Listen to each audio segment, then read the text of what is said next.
Ladies and gentlemen, welcome to the Pro Wrestling Enthusiast Podcast. And as always, folks, like, comment, subscribe. I had to get that out of the way.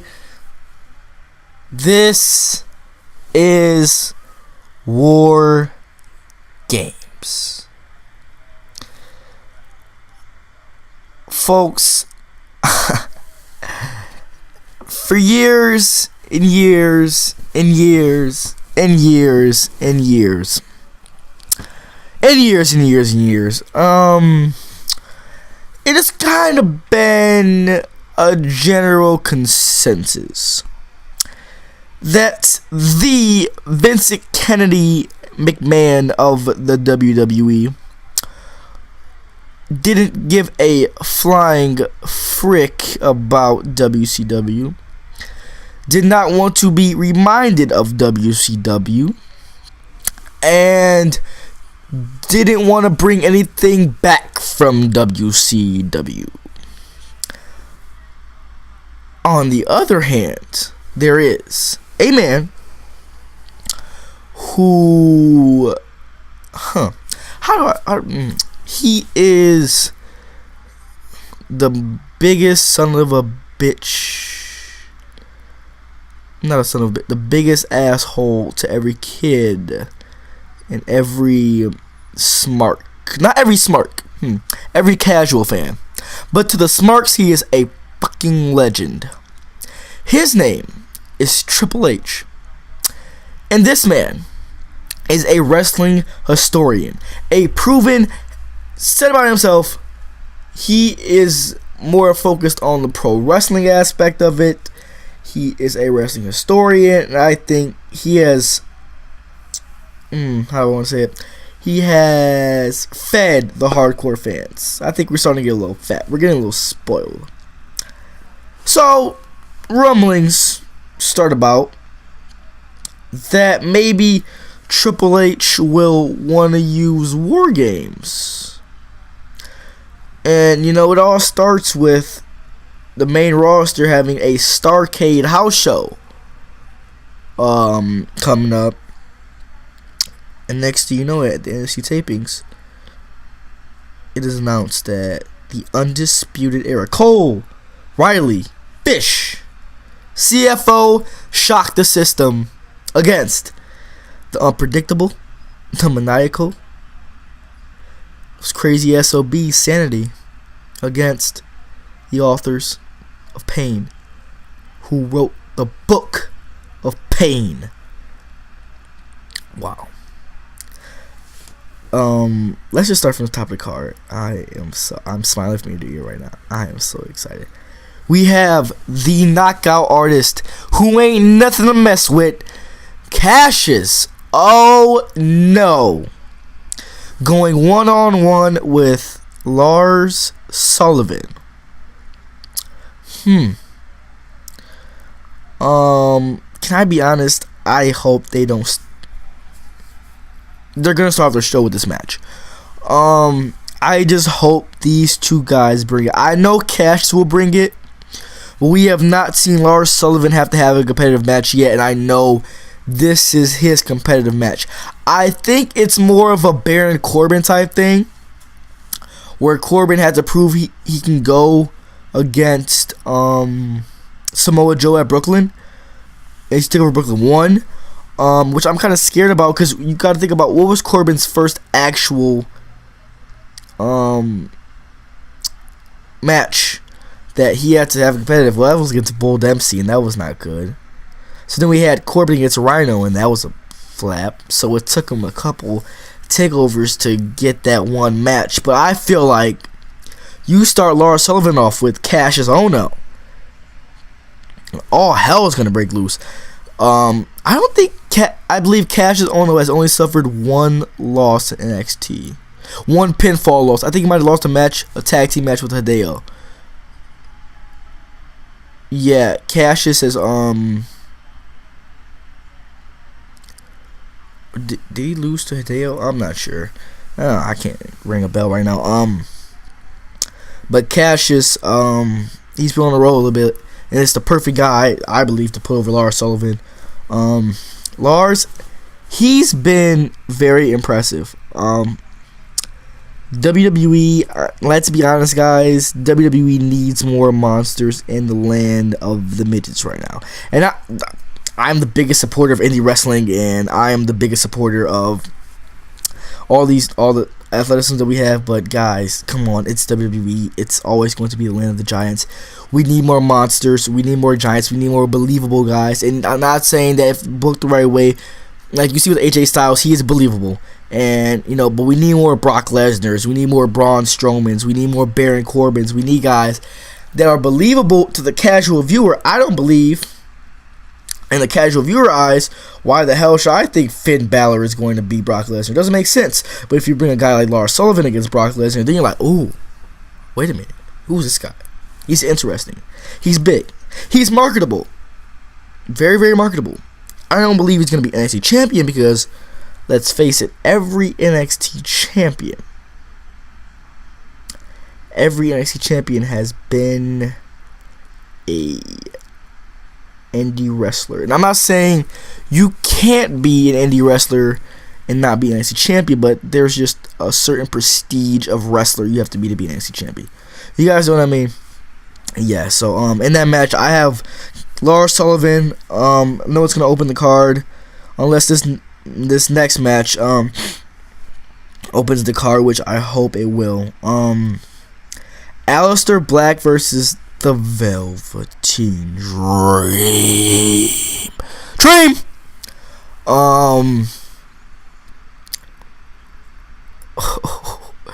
Besides the War Games match and besides the Alistair Black match, this is the match I believe can steal the show.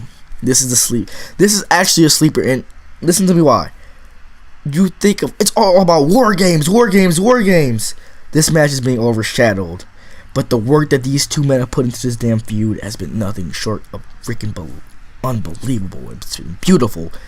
Velveteen Dream, when he first came with the character, you're like, this will die out soon. Another Adam Rose. That's what I was thinking. But after the weeks go on, I'm like, God, this guy is so talented. He's pulling off his character so well. And what does he do? How do you? There's so many ways you can go with it. It's like and then you have Alistair Black, who since his debut has been on freaking fire, has been on a rocket ship straight to the NXT Championship.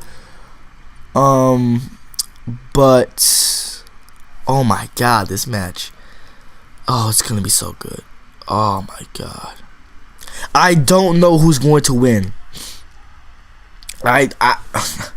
Guys, I can't predict this one. I'm going to try to, and I'm going to think about it for a couple seconds. I don't want to make any rational decisions. Wow, who do I want to pick in this match? Guys, I'm going to have to go Alistair Black, and yeah, it's going to be Alistair Black because they're not going to stop his momentum, and Velveteen Dream this early in his run his character, the way his character is built, he can afford a loss right now. He can really afford a loss right now. But that match is going to be freaking awesome, man. Kudos to the NXT creative team for booking this feud. And we have the NXT Women's Championship match. Kairi Sane versus Peyton Royce versus Ember Moon versus Nikki Cross. Folks, what do I want to say about this match? I want to say I'm excited. I really am. This is the first time. The women's division feels fresh. Oh my God. And I love Asuka, but she just had a stronghold on that belt. It feels like it's opened up a whole new avenue of competitors.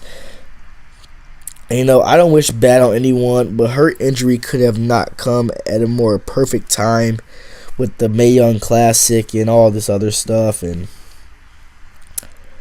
let's talk about the competitors. Kairi Sane, I have not watched the Mae Young Classic.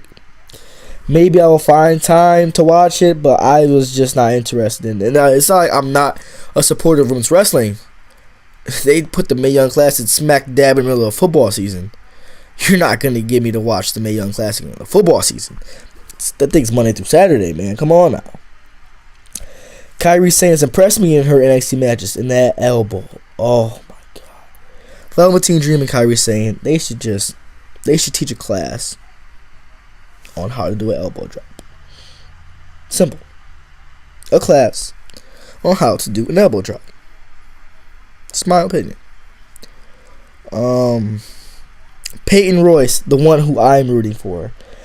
Peyton Royce has gotten so good. And maybe I've just been sleeping on her for so long. I don't know what it's about Peyton Royce. And I'm not talking about damn looks. I'm talking about just work ethic and working and being a good wrestler and telling stories. And man, Peyton Royce, I hope she comes out with Ember Moon. I guess you can say Ember's the obvious choice after what went down on NXT this week, when all the competitors were going after Ember. I don't see Ember doing it. Obviously, Ember has had like 3-4 chances at the NXT Women's Championship. Does she really need it? The Ember Moon character? Does the Ember Moon character really need the championship? I don't know. Maybe you have Peyton win it and then have Ember win it. It should be like a dragged out storyline to me. And we finish off with the wild card, Nikki Cross, who I can honestly see winning the championship. She's been fucking amazing. She's been working her ass off since she got started in the women's division. And has been just putting on amazing performances and putting her body on the line. But I'm going to go with Peyton Royce here. We need a heel champion. I'm not saying Asuka wasn't heel, but Asuka wasn't a true heel. We need a true heel champion. We haven't had that in a little bit. So, yeah. I'm going with Peyton Royce there. The NXT Championship, Drew McIntyre versus Tranquilo Andrade Cien Almas, who has been on fire, and Zelina Vega. Oh my goodness. Folks, you're probably sleeping on this match, but I hope Drew McIntyre keeps the championship for a little bit. And as anyone, I want Andrade to win that championship. I really do. But the level of performances Drew McIntyre has put in since he has become the NXT champion. He's been killing it on house shows. I'm not sure if you know that, but Andrade and Drew have been killing it on house shows. So that's something you should know right there. That match with Roderick Strong, though, that's what sold me on Drew McIntyre. I wasn't completely so. I was like, eh.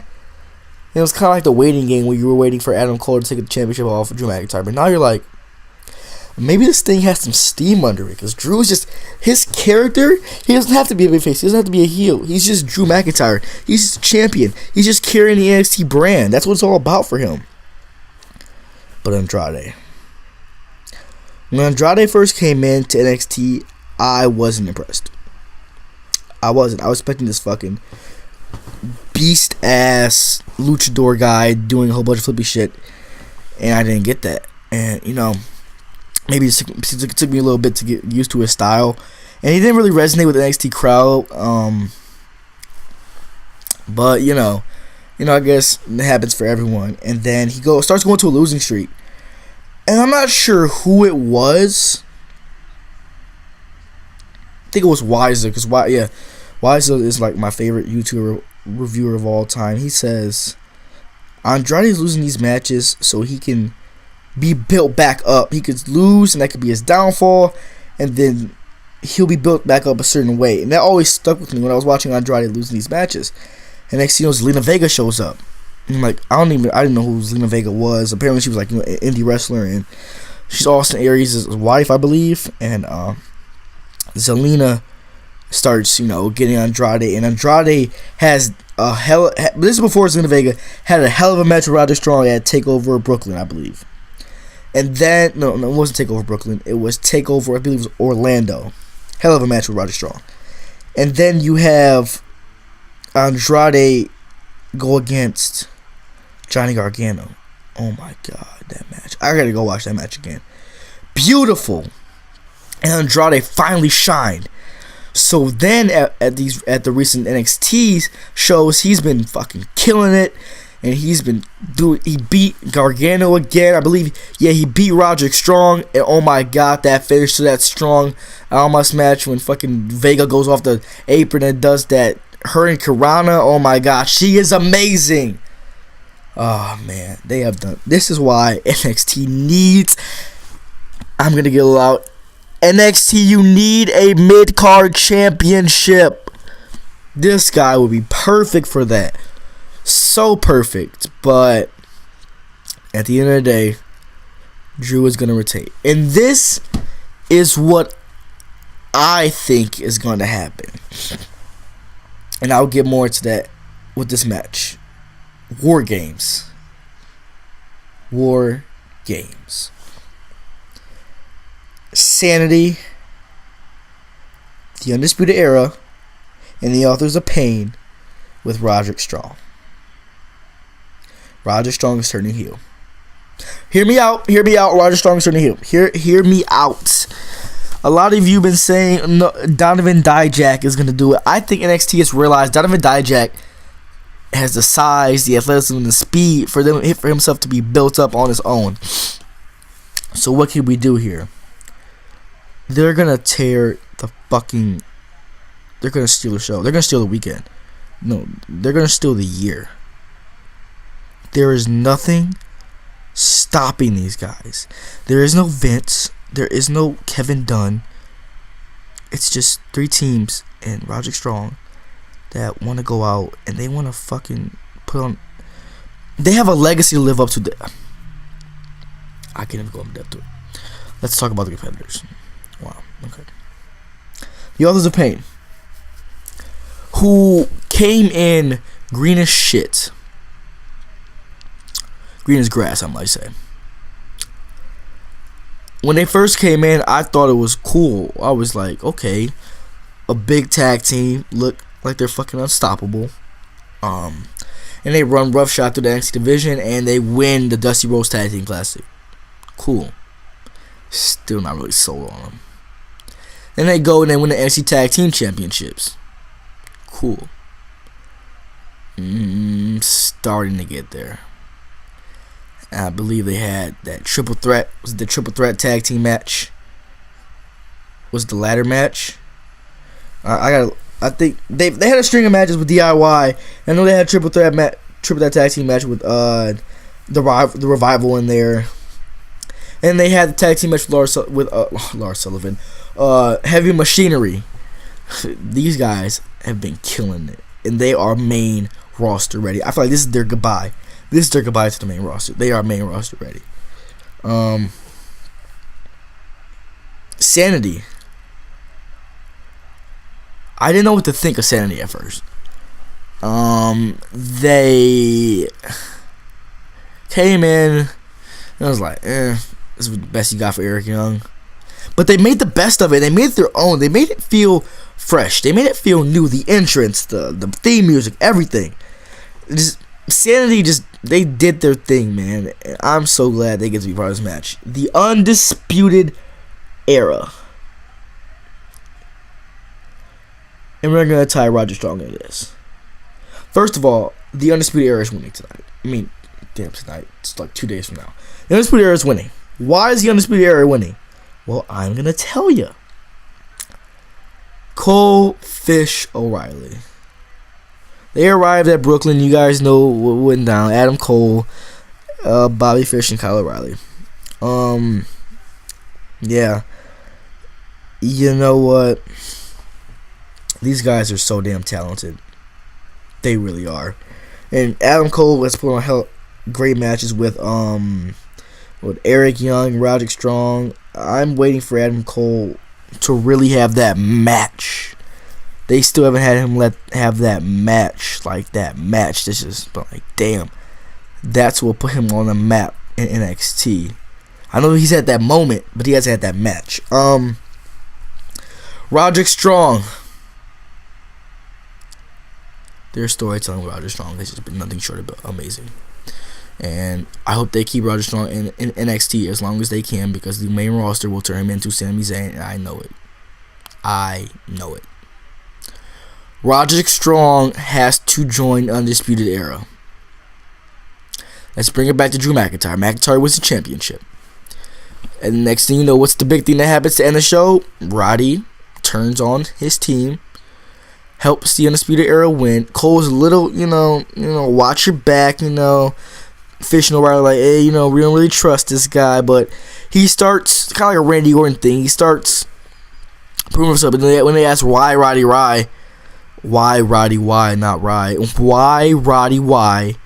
he'll say, I did it for my family. It was the best decision for me. I'm tired of being a loser. We're going to rule the world.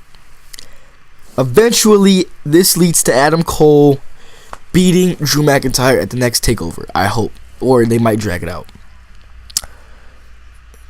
And then, when the moment is right, and he has Cole all by himself, Strong will turn on Adam Cole.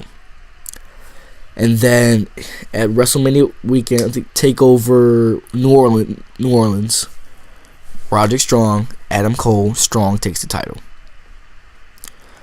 It's so easy to book. Oh wow, I am so excited for this weekend. Ah man, that's the way you book it. I am really excited right there. We got TakeOver War Games, and now it's time for me to get out of here. Got you guys here. Time for me to go record that Survivor Series preview. I don't get a review until Sunday. So, as always, like, comment, subscribe. Yeah, baby.